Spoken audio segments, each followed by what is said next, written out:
Hello, everyone. It's Miss DiCaprio here. Today, we're going to read a story titled Wilma Unlimited. We'll read half of it today and the other half tomorrow. This is a story about how Wilma Rudolph became the world's fastest woman.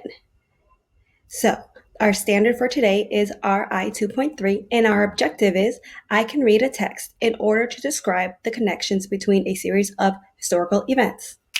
All right, let's get to reading.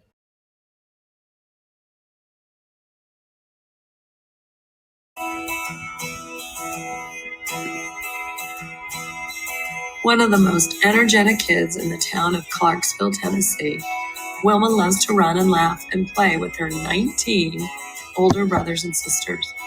But before she's 5 years old, she gets very sick, and the doctor's news is not good. Wilma Unlimited. How Wilma Rudolph became the world's fastest woman. Written by Kathleen Cruel, illustrated by David Diaz.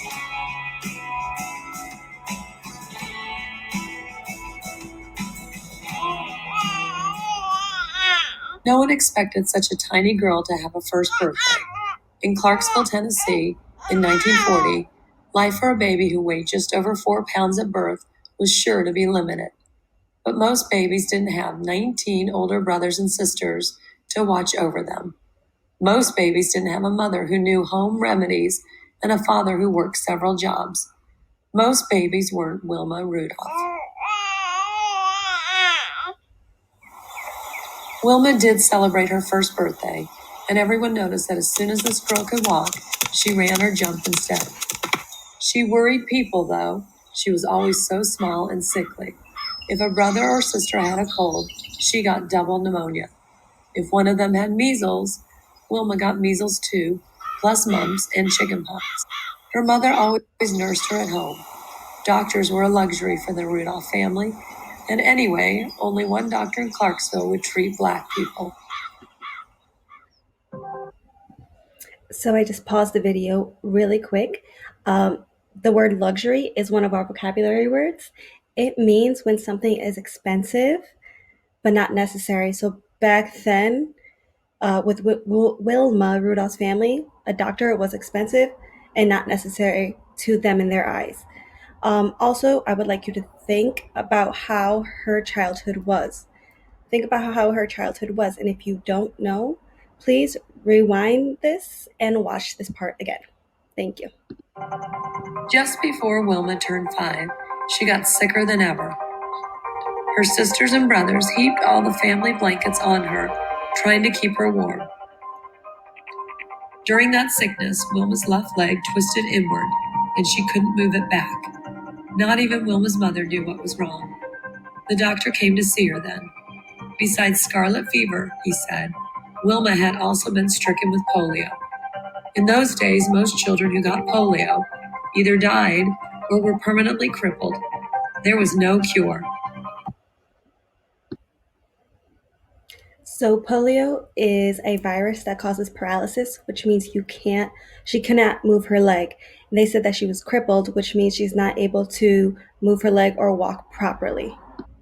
The news spread around Clarksville. Wilma, that lively girl, would never walk again. But Wilma kept moving any way she could. By hopping on one foot, she could get herself around the house, to the outhouse in the backyard, and even, on Sundays, to church. Wilma's mother urged her on. Mrs. Rudolph had plenty to do, cooking, cleaning, sewing patterned flour sacks into clothes for her children, now 22 in all. Yet twice every week, she and Wilma took the bus to the nearest hospital that would treat Black patients, some 50 miles away in Nashville. They rode together in the back, the only place Blacks were allowed to sit. Doctors and nurses at the hospital helped Wilma do exercises to make her paralyzed legs stronger. At home, Wilma practiced them constantly, even when it hurt. To Wilma, what hurt most was that the local school wouldn't let her attend because she couldn't walk. Tearful and lonely, she watched her brothers and sisters run off to school each day, leaving her behind. Finally, tired of crying all the time, she decided she had to fight back somehow. So now the question that I want to ask you is, why did she decide to fight back? What are the reasons that she decided to fight back? Think about it, then press play. If you're not sure, please go back and listen to the story again. Wilma worked so hard at her exercises that the doctors decided she was ready for a heavy steel brace. With the brace supporting her leg, she didn't have to hop anymore. School was possible at last. But it wasn't the happy place she had imagined. Her classmates made fun of her brace. During playground games, she could only sit on the sidelines, twitchy with impatience. She studied the other kids for hours, memorizing moves, watching the ball zoom through the rim of the bushel basket they used as a hoop. Wilma fought the sadness by doing more leg exercises. Her family always cheered her on, and Wilma did everything she could to keep them from worrying about her. At times, her leg really did seem to be getting stronger. Other times, it just hurt. Now, the next question is, how did Wilma feel when she finally got the chance to go to school, and why? What happened to make her feel that way? One Sunday on her way to church, Wilma felt especially good. She and her family had always found strength in their faith, and church was Wilma's favorite place in the world. Everyone knew she would be there, talking and laughing, praying and singing. It would be just the place to try the bravest thing she had ever done.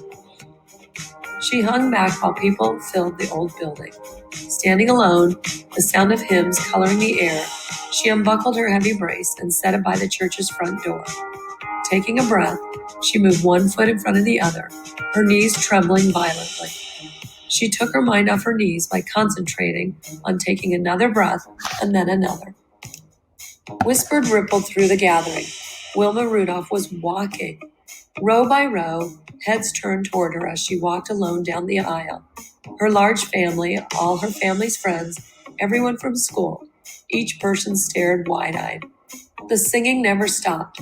It seemed to burst right through the walls and into the trees. Finally, Wilma reached a seat in the front and began singing too, her smile triumphant. Now, triumphant is another one of our vocabulary words.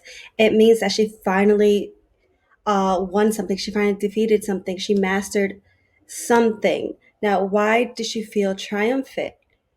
What did she master? Also, pay attention to the illustrations, which are the pictures. Why are these illustrations so important in the story? Why did the illustrator decide to put these illustrations there?